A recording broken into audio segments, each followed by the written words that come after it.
I remember, I'll never forget that moment. I walked into the store and I saw these sneakers and I picked them up off the wall. And I was like, yo, what are these? I was intrigued. I wasn't sold on them right off the bat until I wore them.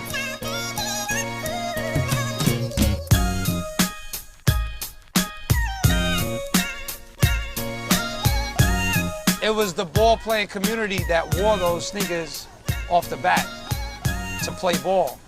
And then it started spilling off court. I remember a time when we wore basketball clothes all day long, like, you know what I mean, gym shorts and everywhere we went.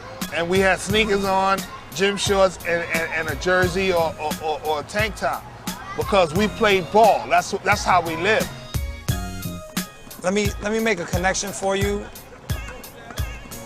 Like basketball and hip hop, they're so intertwined. It's not even funny. Like before hip hop came along, there was nothing but basketball. When we were playing ball, like we were listening to rap music, you know, and the guys that were involved in hip hop, you know, they love basketball. A lot of them played ball. So the relationship between hip hop and sports period, but mainly basketball, is really tight and interwoven. Me, particularly in my life, if I hadn't gone hip hop, I'd have been a ball player. Just do it, baby.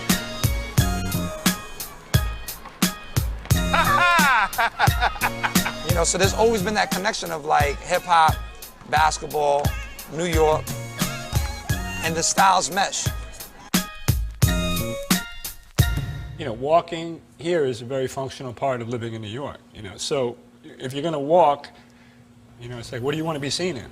The New York kid, whether he's walking to school or walking to work or walking to his corner, whatever job he's doing, you understand, comfort is key, the components is key, and the bragging rights that the shoe gives you walking up the block is key. People that look down at your feet, you know what I mean? In New York, you know, people, eye contact after we get to know you, but before that, it's like, yeah, what's up? And then people looking down, you know what I mean? And if your shoe game is tight, hey, what's up? How you? Then they'll come up. You want these to stick out more than anything, because the first thing somebody do is they look you in the eye, give you a pound, and go to your foot. And you want that to be like, psh, you want to knock their head right back up. Like, whoo! You could be bummy from head to ankle, but on your feet, it gotta be fresh.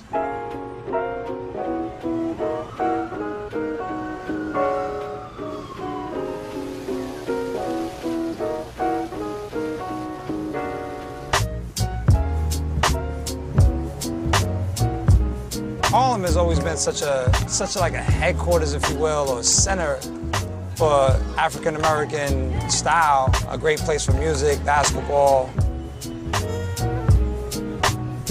culture, history, pride, I mean, you know, on and on and on. Everything like fresh for young black was Harlem first. You know what I'm saying? Jazz was in Harlem.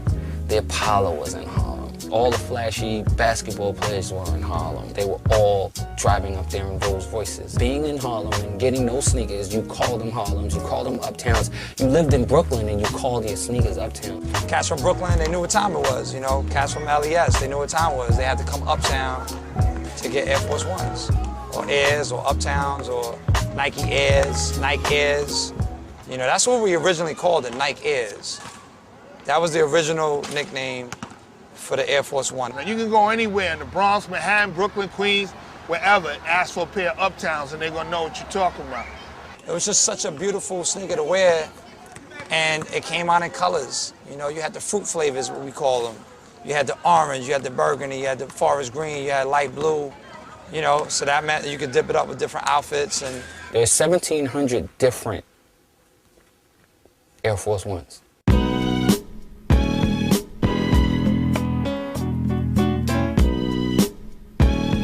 I mean, there is no other sneaker that made that many different variations. Do you know of any?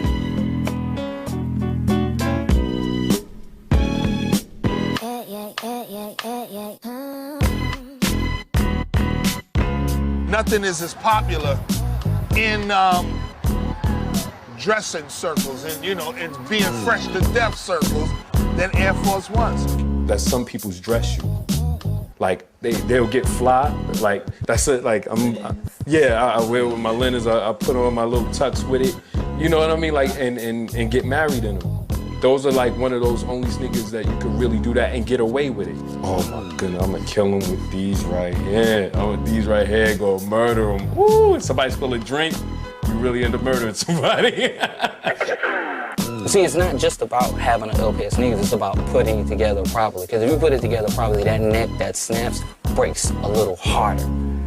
Because it's like, oh, he's just not wearing these sneakers and looking crazy. He's wearing the sneakers with the right shirt and the right hat, and he's killing it. Hip-hop people stay fresh. They're clothes horses. We're clothes horses. We like to look good, and some of us are really extreme with it. And when you have rappers or when you have people influencing the urban culture saying like, this is my brand of choice, you know, that makes a huge impact on a young kid. You know, because that kid wants to have anything that artist pretty much produces or uses.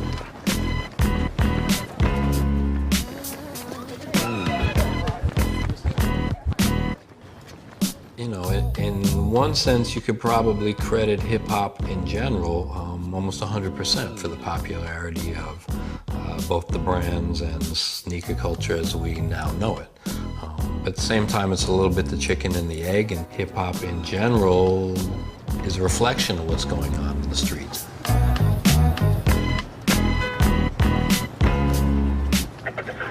It was the streets. The streets made Air Force Ones hot. Harlem made Air Force Ones hot. No rapper, nobody is responsible for that shit, just the streets. And no one guy said, oh, I'm gonna wear Air Force Ones and make them hot. No, that shit happened in goddamn basketball tournaments. Like, what the fuck were those? And then it wasn't like everybody loved them. It was the fresh dudes who played basketball who were like, those are crazy. I'm not playing in those. I'm gonna wear those in the street. It wasn't like Nike was like, bow, the shoe of choice, this is for you. You know, it was something that was adopted. It was something that was real. It was something that happened slowly, one kid at a time, one community at a time.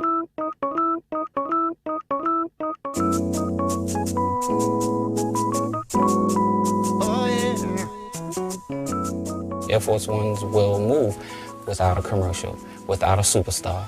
They just put them on the shelves and watch them fly. Why? Simple, perfect sneakers. This is crazy things. Everyone rip off their shoes. Every fashion designers, everyone makes shoes based on this Air Force One. But still, maybe the Nike one is #1. When I look at all the SKUs that Nike produces, I still would have to say the Air Force One is probably the ultimate canvas for any designer. You can add on to it, you can build up on it. It's such a strong foundation, you can erect anything up on it. That's what the Air Force One to me is. It's the classic Nike, but even beyond just Nikes, it's the most classic sneaker out there. With the white on white, that's it. I mean, they're too pure to play basketball in. And they're like a basketball sneaker. But just the lines and the purity of the white, I mean, they're so white. I mean, when you open up the box, let me show you. When you open up a box of these, right, if you listen closely, you can hear the angels in heaven, right, sing, right? You open the box slowly and it's like, ah. And you got these beautiful, pristine, white, all white ups with not a scuff on them. It's like, oh my God. That's what it is, B. That's what it is. You know, and that's the passion that a lot of these kids in the hip-hop community had towards footwear. Similar to my girl, you're good for me. You touch me right, you feel right, you're gushy. I'm coming back. I'm gonna represent you, represent me. I'm not flirting with anybody else. Just give me one. Got one girl. Just one. That's all I need. Perfect marriage. My shoes, my game, my sport. I do. Dude, it's definitely married to the shoe. Does it have some other baby mama? You know what I mean? Does it have some other friends? Does it have some other little whatever on the side? Yeah, but is this probably the one? Is this like the one that I'm calling my baby mama? This is the baby mama. You know what I mean? And I need to see her. Yo, you can't, people try to like theorize this whole sneaker phenomenon to like such a deep level. It's so simple. You make a nice looking sneaker that's comfortable, people gonna wear it. It's that simple. It is what it is, you know, it's love is love.